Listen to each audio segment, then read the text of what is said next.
Mesdames, Messieurs, bonjour et bienvenue dans le condensé de l'actualité de ce mardi 7 novembre 2023. Au plan national, les travaux de la 26e réunion du groupe régional Afrique-Océan Indien de planification et de mise en œuvre et la 9e réunion du groupe régional de sécurité de l'aviation région Afrique-Océan Indien ont démarré ce lundi 6 novembre 2023 à Cotonou. Le top départ des activités a été donné par le ministre de cadre de vie et des Transports en charge du développement durable, José Tonanton. L'objectif visé à travers ces deux réunions est de faire du transport le plus sûr pour les populations. Les travaux en cours depuis hier prennent fin 10 novembre prochain.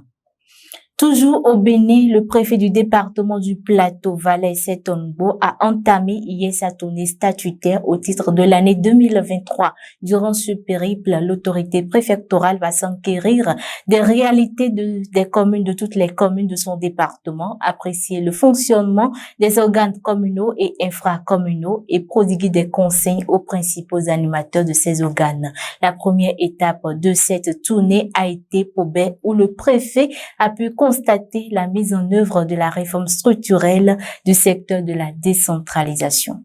Hors de nos frontières, à présent, le Togo a accepté de faciliter le dialogue entre le Niger et la communauté internationale. C'est ce qu'a fait savoir le ministre togolais des Affaires étrangères, Robert Dussé, lors d'un point de presse ce lundi, conjointement animé avec le ministre nigérien de la Défense, Salifou Modi, à l'occasion d'une visite à Lomé. Le Togo a également confirmé la création du groupe d'appui à la transition sous l'égide de l'Alliance politique africaine APA. Le Togo et les États-Unis se sont également portés état garant du désengagement militaire des troupes françaises au Niger.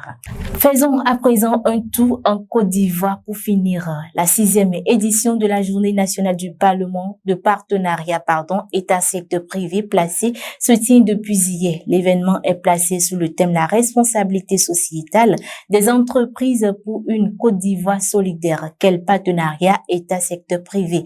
L'objectif est de mener des réflexions sur la trajectoire nationale pour l'atteinte des objectifs de développement durable ODD à travers l'examen de la responsabilité sociale des entreprises.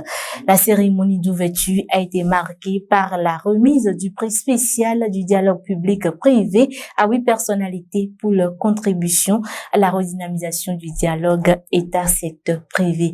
Et mesdames, messieurs, ainsi s'achève le condensé de l'actualité de ce jour. Merci de nous avoir suivis. À très bientôt.